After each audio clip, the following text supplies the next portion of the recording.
Kita pasti teringat istilah yang kini menjadi tantangan terbesar ekonomi tanah air, yaitu middle income trap. Ini adalah penyakit yang dialami negara-negara berpendapatan menengah atau middle income country yang terjebak di tengah, tidak bisa melaju lebih jauh menjadi negara maju. Kebanyakan hal ini terjadi karena lemahnya diplomasi luar negeri dan lupa kekuatan dalam negeri, sehingga dimainkan oleh hegemoni Barat Amerika CS dan hegemoni Timur, yaitu Tiongkok. Tantangan bagi kita sekarang adalah bagaimana Indonesia bisa terus melaju untuk menjadi negara kaya atau high income countries dalam waktu yang cepat, bukan stuck in the middle. Menurut Bank Dunia, negara yang masuk kelompok negara maju penduduknya memiliki pendapatan per kapita di atas $12.600 per tahun.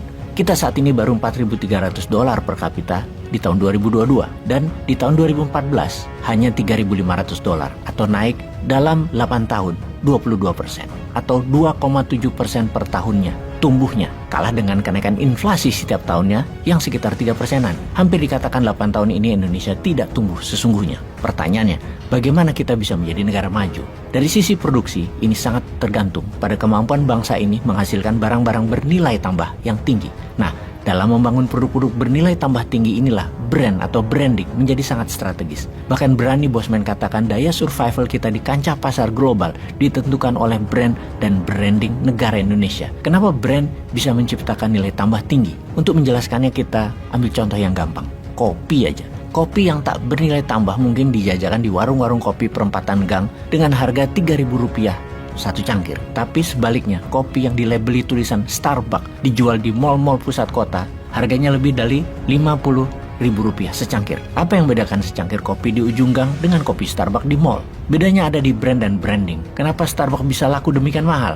Sampai puluhan kali dari harga kopi biasa, karena Starbucks memiliki apa yang disebut ekuitas merek atau brand equity. Ekuitas merek ini bukannya terbentuk dengan sendirinya, tapi diperjuangkan habis-habisan melalui aktivitas yang disebut brand building. Itulah sesungguhnya kalau hal ini kita bawa ke ranah kenegaraan, Indonesia belum memiliki brand equity yang jelas. Kembali ke bisnis, melalui brand building, Starbucks menambah seabrek manfaat, yaitu value dan benefit dari kopi biasa, sehingga kopi tersebut bernilai tambah tinggi dengan harga premium. Manfaat itu bisa berbentuk manfaat fungsional atau functional benefit berupa rasa kopi yang enak, ada manfaat emosional atau emotional benefit berupa ambience atau suasana gerai yang cool, atau manfaat pencitraan diri atau self-expression benefit berupa perasaan narsis saat konsumen minum kopi di gerai Starbucks dan dilihat orang lain. 3 jenis manfaat yang diberikan itulah membuat harga Starbucks bisa sampai 10 kali lipat dari kopi biasa. Semua itu adalah hasil dari aktivitas yang disebut brand building.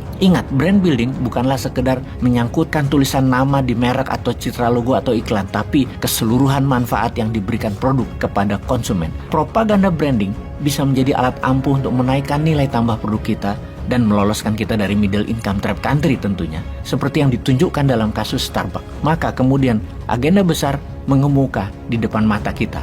Kalau begitu, kenapa tidak seluruh kekayaan komoditas produk kreatif dan keragaman kuliner yang Indonesia punya di branding kayak Starbucks? Departemen apa di pemerintah yang mengurusi branding ini? Menteri Penerangan kah? Menteri Propaganda kah? Kayaknya hanya Kabinet New Mind Indonesia akan mempunyai strategi agar merek Indonesia bisa seperti Amerika membranding negaranya, di mana di setiap film Hollywood harus ada bendera red, white, and blue. Kalau berantem, Amerika harus menang. Heroik. Dan ini semua by design untuk propaganda.